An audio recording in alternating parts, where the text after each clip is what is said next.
I think everyone wants to just answer the question of why do I need a watch for, just to understand which are the possibilities that are out there. Welcome to Watch Smarts, where smart people get smarter about watches. I'm your host, David Newman. Let's jump right in.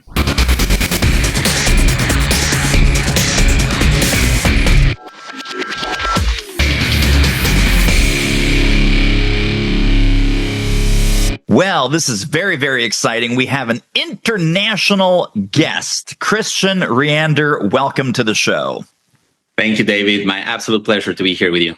So we are here talking watches, and my first question I always like to ask my guests, do you remember the first watch that you got as a kid and what was cool about it? Yeah, I mean, to be honest, I've had a watch in my wrists every single day since I was about 8 years old. At the beginning, for me, it wasn't about luxury at all.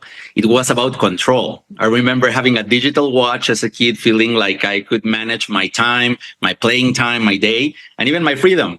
So it gave me a sense of structure, what was really fun at that moment. And then as I grew older, watches became something else. And it was a funny story. So I began studying marketing at the university, and then I traveled to Australia for a summer experience.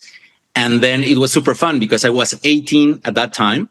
And I remember this one day I turned my head and I see a casino just by Darling Harbour in Sydney. And I said, well, I'm allowed to play here. Being a Mexican, the closest casino I have was Las Vegas. And at that time, I wasn't able to play at Las Vegas. So I said, yeah, let's go. I had the basics for Blackjack, but I had no idea. And this really fun and amazing cowboy reached out to me and he asked me, do you know what you're doing? And I said, well, honestly, not so much. And he said, well, if you're up for it, I'm going to teach you how to play Blackjack and we're going to kill it tonight. And I said, well, let's do it.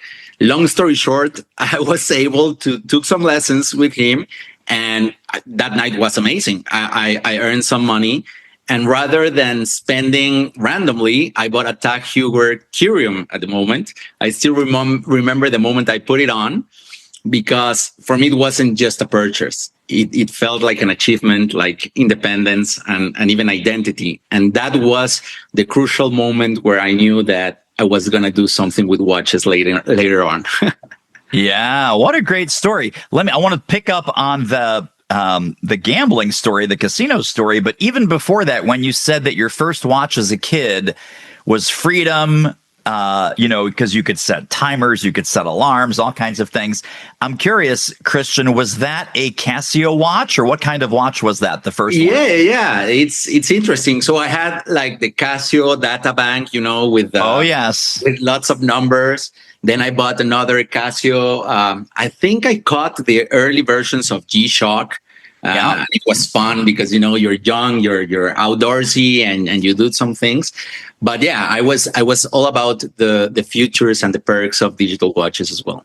So funny. And then was that Tag at the casino, was that really the first watch that you bought with your own money, or was that just the first serious watch? So before that, I had a couple Formula One tags that I asked my mom, it's my birthday is coming. Can you make it? And she said, yeah, okay, I'll do it. But that was the first watch I actually kind of earned with my profits from the casino.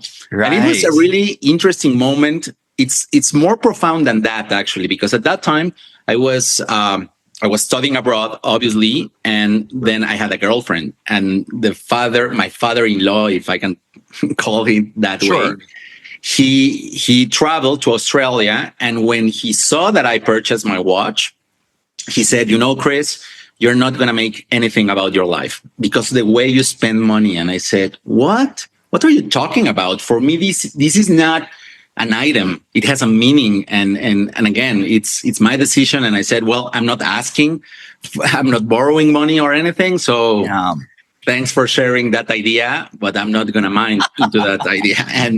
And it's super funny because when he understood, like a little bit later, that I was serious about watches, he was asking for watches for me, recommendations. And I said, no, no, sorry, you had that opinion. I'm not gonna purchase that watch for you anymore. And my mother was a flight attendant in Aeromexico, and this guy reached out to her and actually asked her to purchase the watches that I was telling my mom that it was fun with a discount, because obviously as a flight attendant, she had a discount. At the end, I forgave him, but I said, you should not go and preach out into the life of people just because of the way they spend money. Oh my goodness. No, absolutely. What a great story. Do you remember what that watch that you bought in the casino cost? Do you remember the actual number, the price? Yeah, I think it was Australian dollars, but I think it was in the range of 1,200 USD at that moment. Yeah, very interesting. Yeah. Christian, let me ask you, what was the moment, and maybe you've already described it, but I'd love to drill into this a little bit. What was the moment that you went from I love watches to I want to start a collection? Well, it's a really interesting story because obviously the love and the relationship that everyone has with their watches, it's personal. But I think that once you become a watch enthusiast, you want a little bit more and more and more. So funny story. So I had my Curium at that moment and a couple of Formula One tags. And I said, I want something else. And I understood two things at the moment that were happening in Mexico at that time. One is there was a lot of people trying to trading up watches because they wanted something bigger. So that was an interesting thing I saw. And the second one was that there's a huge market for used watches in Mexico. The thing is, I don't know in the rest of the world, but baby boomers bought watches in Mexico, and even millennials when they were kind of successful in business, in whatever. So the first thing that they did when they begin earning money was purchasing, like watches. And I know a guy that he was actually just telling me, the brackets and the tiers. He said, well, back in the day when you used to make your first million, you had to buy a Rolex Digest, and then 2 million, it was an Explorer, and they had this code, and I said, oh, interesting. However, there's another factor, at least 20 years ago in Mexico when I was doing a business out of it. When these people, these watch collectors are needing liquidity or money, the first thing they sell, for whatever reason, I don't know why, it's their watches. So it became a really interesting opportunity for me for trading some, but also for making a business out of it, for purchasing and selling watches. And I did this like 10 years. I don't know. Wow, 10 years as a watch trader. As a watch trader. And obviously my collection began really small and not so fancy. Yeah. But oh my God, it was so fast. I had in my hands many watches that I still remember. Once I traded a Rolex Daytona that was actually gold. It was a gold Daytona, but this owner purchased this DLC treatment and spent on top of that something to go over the gold. And I'm like, why are you doing this? Like, he gave me the Daytona and I said, well, it has a scratch. What is this? And it's gold. And he said, well, it used to be a gold watch. And I'm like, and you spent like $5,000 for the DLC treatment on top of that? And he said, yeah. And I traded that Daytona, I think, I don't know, but it was something like 7,000 or 8,000. It wasn't that much. I mean, he was actually giving me a favor just for delivering that watch. Unbelievable. What a great story. So I'm curious, you mentioned your mom was a flight attendant. Yeah. Do you have any family members or role models or mentors who really sparked your interest or who advanced your already existing interest in watches? Yeah, I think my mom, actually. My mom, without even noticing, she shared with me that she became she was a flight attendant, but she was also beginning to teach people how to be flight attendants. And at that moment at her career, she purchased a Cartier. I think it's Cartier Century 21, I think it's the name. I don't remember correctly. But I remember that story and I said, well, that's a cool watch. And I think that was my initial inspiration for, beginning collecting watches. Hey, quick commercial break here. Isn't this a great interview? By the way, if you know someone who loves watches as much as you do, share this show with them. Direct them to watchsmarts.com or tell them to find Watch Smarts on their favorite podcast platform. I thank you, and so will they. I'm wondering, and this is kind of a, some people have an answer to this, and some people think, well, this is like trying to choose my favorite child or my favorite whatever. Is there a desert island watch? If you had to wear one watch for the rest of your life, could you pick one? And then I'm curious, what's special about it? I absolutely love Rolex Daytona.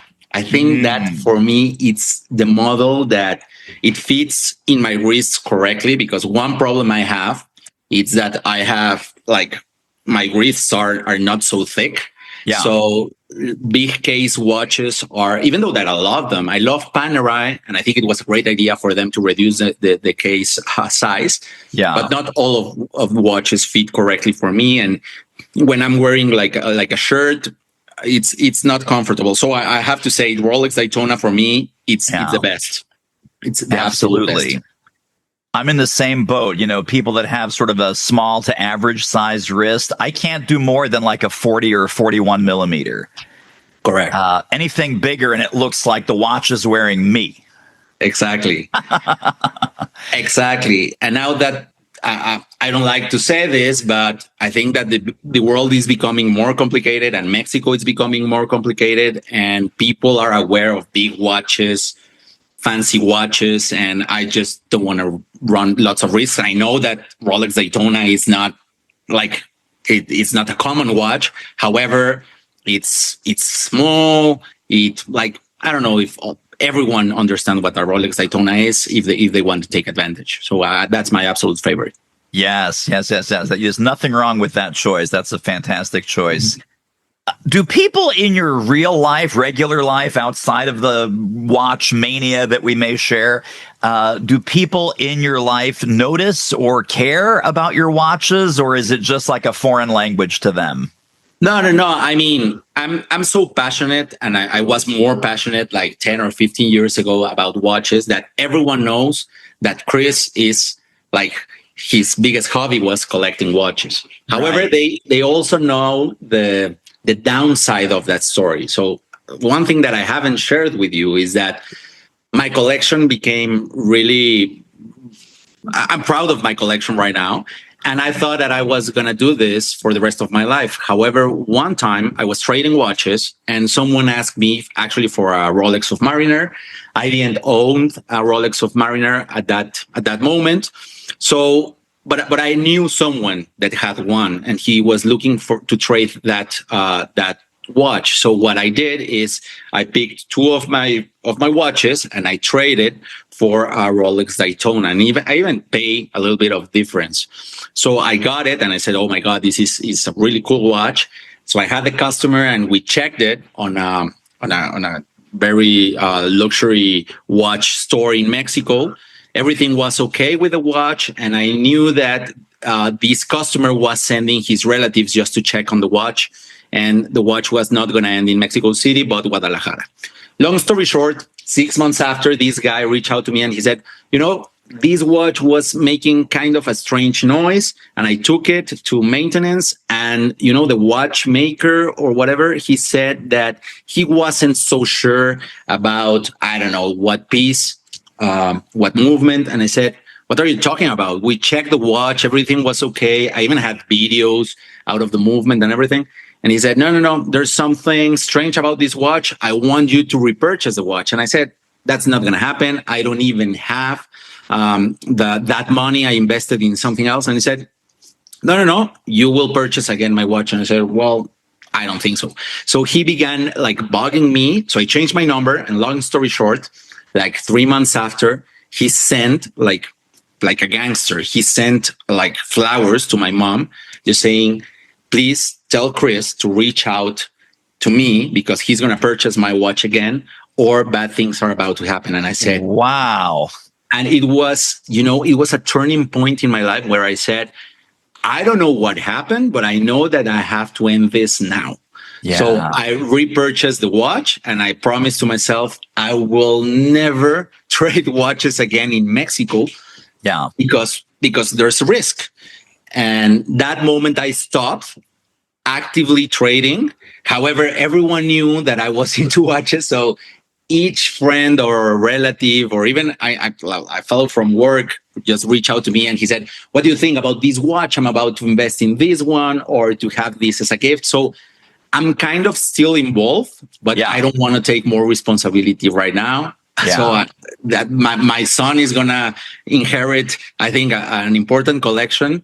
And that's it. I don't want to trade anymore. Wow, what a powerful story. Sometimes the universe just says, you know what? It's time for this chapter to close. Correct. And then we turn the page and then something even better and more amazing opens up in front of you. That's right, David. So now that we're back as a civilian, we're not trading watches anymore. I'm curious, as you're just out and about in your everyday travels, what makes you stop and look twice at a watch? So I haven't shared, and I'm pretty sure that you're in the same way. So once you understand watches, you understand that this is, I don't know, like a story for centuries, and eventually humans said, well, for some things, complexity is not okay, but for watches, complexity is something we admire. We really invest lots of time, money, and I even have to say purpose upon just building these complicated pieces. So once I understood that complexity was something to value in a watch.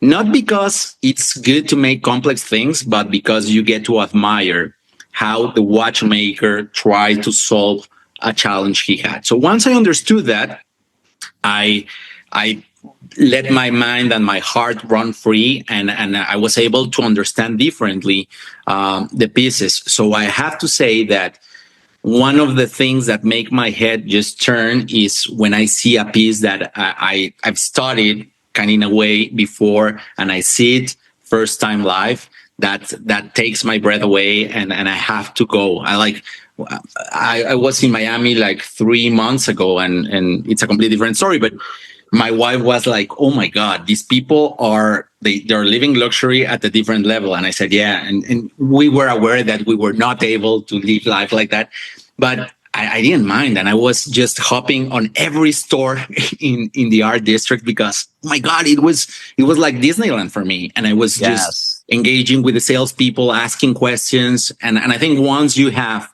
a piece that you admire in your hand, oh my God, it's super tough not to engage and to say, let's do it. Yes. No, I totally agree with that. Going back to the beginners, I'm curious, is there something that you've noticed that beginners focus on that actually doesn't matter? Yeah, absolutely. So I think brands, it's one. So going a little bit deeper upon what happened in this market, I have to say 20 years ago, it's many people like grab couple, 2, 3, 4 brands at the most, Rolex being one of them, thinking that was the end of luxury watchmaking. And there's nothing wrong with Rolex. I don't think so, but I don't think that it stops there. So I think that at the beginning, people pay attention more to the brand than the complexity or the quality of that piece or even the materials.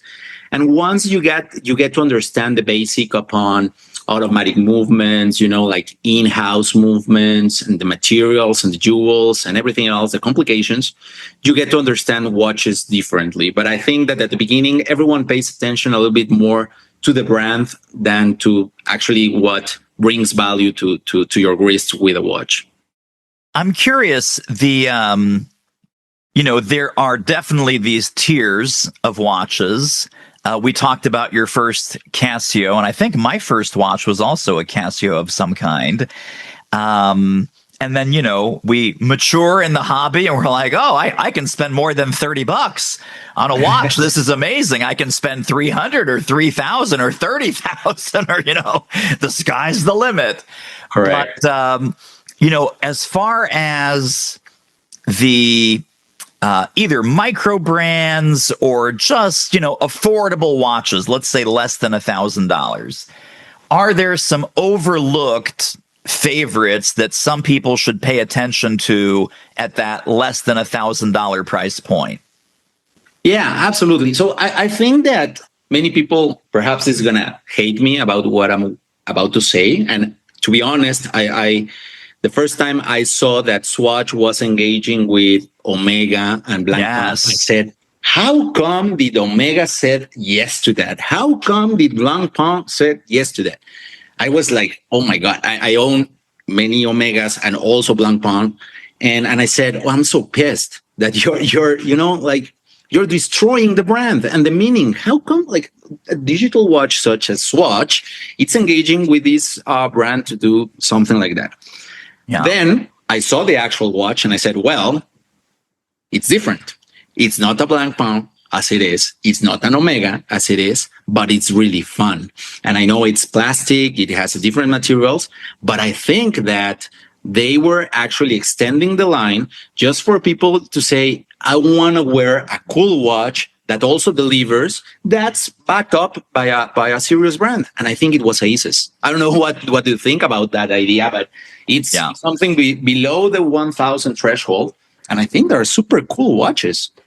Yeah, it's funny. You picked a really interesting piece. You look online, you see videos, you see all these other YouTubers and influencers. It really is 50-50. Some love it and some hate it. And just go, oh, I can't believe all these same exact reasons that you're saying. It cheapens the brand. It's neither one. It's not a Swatch. It's not an Omega. It's this weird third thing. Other people love it because it takes that look, right? That aesthetic. It's a very handsome watch, I think. Yeah.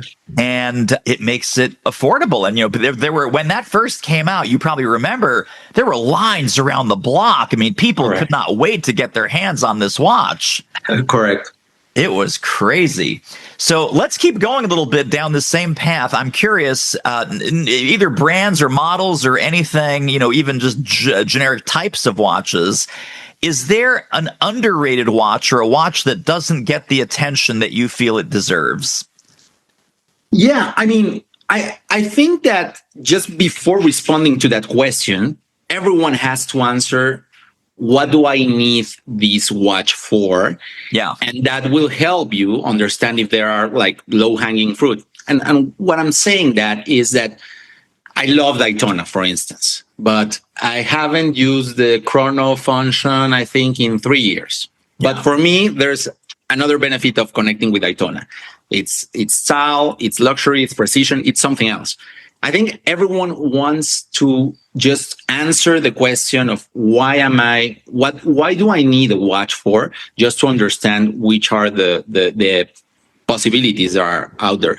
But yeah, I mean, I love Pilot watches. I love chrono watches. And I think there are a lot of brands and a lot of models that are delivering value just below the price tag, I think. Oris, for me, it's a super interesting brand. It's super interesting. Panerai, I'm not saying that it's a cheap watch, but I have to say that if you save money, it's an affordable watch and you will get amazing quality. Omega, I think that Omega in the next 20 years is going to be the new Rolex. So if you have the vision and you're willing to invest some money, I mean, obviously it's gonna go above price. And I don't know what's going to happen, but I think it was AP or Patek. Don't kill me about this, and I hope that we can edit this. But they used to have like a tagline saying, "You don't never actually get to own an AP or a Patek." If it was a Patek, I think it's Patek. Yes, it's Patek. Then just borrowing that for this time frame. I think it's amazing, but I also think that generations change. So I'm hoping that my son, whenever I hand out my collection, he's going to value that. I'm hoping that he's not going to sell my watches for whatever money in an auction. But you never know. You never know. And I think there are lots of underrated opportunities out there, especially if you keep your eyes open. I mean, they're amazing pieces. Like, Yeah. I used to, so just to that point, the watch that I sold, I sold two watches heavily, two models back in the day, like 20 years ago. One was the Cartier Coronos Caf, which it's a quartz watch from Cartier. People sometimes assume that Cartier will never go and touch, like a quartz watch. And I said, well, they used to have one. No, that's not possible. Yes, they not just one, many, but this model, I even purchased the cheapest time I purchased this watch. I think it was like $200, and I sold it every time like 1,300 USD. Every time I sold it more than 20 times or 30 times. It was silly. And the other model was Tudor Pelagos. I love that model from Tudor. I think it's another example of a great watch house that's doing things correctly and it's not super pricey. And it's an amazing opportunity. It's titanium. It's like heavy duty. You can do whatever you want with it. You can wear a suit or you can wear like a bathing suit, and it's an okay watch. I love it. I love it. It's one of my favorites as well. Such great choices. Wow, really great. Now, similar question. Is there a watch right now in today's environment that is overrated, or a type of watch, or, again, we don't need to throw brands here or there, but we can. Are there overrated watches that you just don't, it's like, why are people still fascinated by this? Why are people still overpaying for this? Well, I mean, I follow a brand that I'm trying to understand better. I actually have it in my mind one model, because that's, if I ever go and enter with that brand, that's going to be my entry level for that watch. And that's the Richard Mille, the extra flat. But Richard Mille as a watchmaker, it's something I don't understand. It's super pricey. It's way beyond my possibilities. And I get who purchased that brand, but I honestly don't see the value yet. The justification for those watches, I cannot understand. And again, for the folks that are not familiar, these are like the big, very complex looking watches that go for, I think the entry price, like you can't get one less than like $200,000. And many models are 500,000, a million, or way over a million. So if you're an international soccer star, you might buy this watch. If you're an American basketball superstar, you're going to have this watch. I mean, they're just big, giant, very complex looking watches. And they also advertise. They advertise in all the high-end magazines and luxury publications. That's an easy one to hate, and I'm with you on that. I don't get that at all. But, I think people that love that brand really love that brand. I mean, it's crazy. It's crazy. There's something for everyone out there, I guess.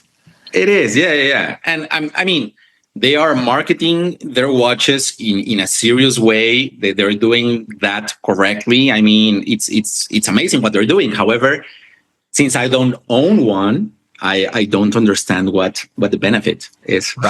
Right, exactly. Hey, it's David Newman, your humble host. Listen, do me a huge favor. If you love this show, if you love watches, would you do me a wonderful favor and leave us a review on your favorite podcast platform? Reviews and ratings mean the world, and they help other smart watch lovers find the show just like you did. Thank you in advance for your help. If you had a friend, Chris, just getting into watches right now, what's your best advice for them? What would be like 2 or 3 tips to get them on the right path? So I will try to explain in a simple way just what a digital watch is, what a quartz movement is, and then what it's the next level, which for me, it's an automatic movement. I will explain that within this range, there are lots of ETA movements, which are okay or automatic, they work. But then it's for me, at least, it's the milestone from here to just heavy investments and just investing more than, let's say, 5,000 USD onto a next level. So I will explain what the ranges are until, let's say, an in-house movement. And I will explain, like, it's okay if you move in whatever range you want, but if you want to trade afterwards that watch, or if you want liquidity out of that watch, then just having something between automatic and preferably in-house would be a good idea if your budget is up for it. Because you were in the business for 10 years, I think most beginners feel that every watch can be an investment. Every watch is going to appreciate in time. My experience just as a beginner, and I've never bought or sold watches professionally or in any capacity really, 90% of watches do not go up in value. Like 90% of watches just go down in value. There's a very, very small percentage of watches that are true investments. Would you agree with that? Yeah, absolutely. And it's not as easy to make them liquid. I mean, not now. Like, talking about that, I will also recommend, if you're purchasing a watch, make sure that if it's a new watch, then you have no problem. You have the case, you have everything, and it's okay. But if you're just trying to understand if purchasing a used watch is a good idea, my unsolicited advice will be just make sure that it's a complete set. It's a full set. Otherwise, you might have the watch, but it's going to be super tough to sell it just like the watch without the missing links or the booklets and the certifications and the case and this and that. It's going to be tough. I'm wondering, our podcast here obviously is fairly new. Is there a good podcast or YouTube channel or website or community that you recommend for newer folks that just want to kind of learn more about the hobby or the obsession? I think, first of that, I mean, what you're doing, it's aces. I think that there are not enough podcasts that I'm aware of about just talking about this without an agenda, if you know what I mean. Like, yeah. I know that there are several, but always the agenda is trying to push either a brand or a model or whatever. I do not follow any podcasts rather than this one that I will follow from now on. But I participate in lots of Facebook groups because I'm in Mexico. Yes. That's the way we used to trade. And there are some organizations. So what I appreciate about some of those groups is that there's a huge problem right now with watches, which is legitimacy. So you don't know who to trust because, China, replicas are doing so well right now that it's tough to understand if you're actually getting the actual thing. Yeah. So what I've found within these groups is that the community protects each other. So everyone's asking, hey, I'm going to trade this watch with that user. Has someone have an opinion upon trading with him, her? And that's what generates value. And it's an important thing because once you make that step, you want to make sure that you're purchasing the right thing. But yeah, that will be my advice. At least in Latin America, I've seen that work. Yeah, I think that there's also other kind of events and things that you can go and certainly explore. There's the CR in Mexico that we have, that it's the annual event where all the big watch making houses come and show their newest pieces and everything. But it's so limited. Getting access to that, it's tough. So I think for the average folk, just following some serious groups will be good. And awesome. Yeah, that's a great insight. The Facebook groups that are the communities where people kind of come together and can trust each other and ask questions, and that's great. Let's go. I like to wrap things up as we're landing the plane here with a little bit of a lightning round that's kind of fun. And just give me the first answer that pops in your head. No need for explanation, if a sentence or two is fine. But my first lightning round question is strap or bracelet? Bracelet. Vintage or modern? Modern. One great watch or 5 good ones? One great watch. And buy new or hunt for pre-owned? Pre-owned. definitely. Excellent. And then last one is loud watch or quiet watch? Quiet watch. Nice. Excellent. Well, Chris, this has been so fantastically amazing. Parting words of wisdom, anything that folks should take away from all of the brilliance that you shared, or one key concept that you want them to absolutely remember? Well, it's just, a watch is one of the few things that can be identity, memory, and money at the same time. My unsolicited advice is haters are going to hate. People are going to talk. So just build a relationship with your watch, regardless of the opinions that you will hear. I think that when people, like my son, he's 3.5 years, and he said, "Hey, Dad, I'm wearing my yellow T-shirt. Can you wear your yellow watch?" And I'm like, "Yes, absolutely." And I think that he connects to that story because he knows that I value watches, that are something important for me, that I have a special cabinet for them, that I take care of them. So I don't feel guilty around him or my wife that sometimes she says like, "Oh my God, you're going into a watch store again." And I said, "Yeah, I'm sorry. It's my passion." Yeah. And I don't feel guilty out of it. So I think that if you're truthful, a huge fan about watches, don't feel regrets. Just connect with what's interesting of that, and just think about it's a good frame just to relate to some specific moments in your life. So the time that I signed up for purchasing my apartment, I remember that I was watching my watch. The time that the moment I got married, I knew why I was wearing the watch that I was wearing. I might forget about my tie. I have to see pictures, but I know what watch I was wearing. Same case when I was just signing a contract, getting my graduation day. Every important day in your life should be accompanied by your favorite watch, I think. Wow, what a beautiful thought. Thank you for ending on that high note. That's totally amazing. Well, Chris Riander, I appreciate you so much. Thank you for joining us today. Au contraire, David, and thank you for all the folks, all your followers. Thank you. It was great being here, and I love this space. I'm a huge fan, and I will follow you with all your efforts. Thank you very much for doing this. And that wraps up another episode of Watch Smarts. Listen, if you love this show, if you love watches, subscribe, download, leave us a rating or review on your favorite podcast platform, and check out all the free resources waiting for you at watchsmarts.com.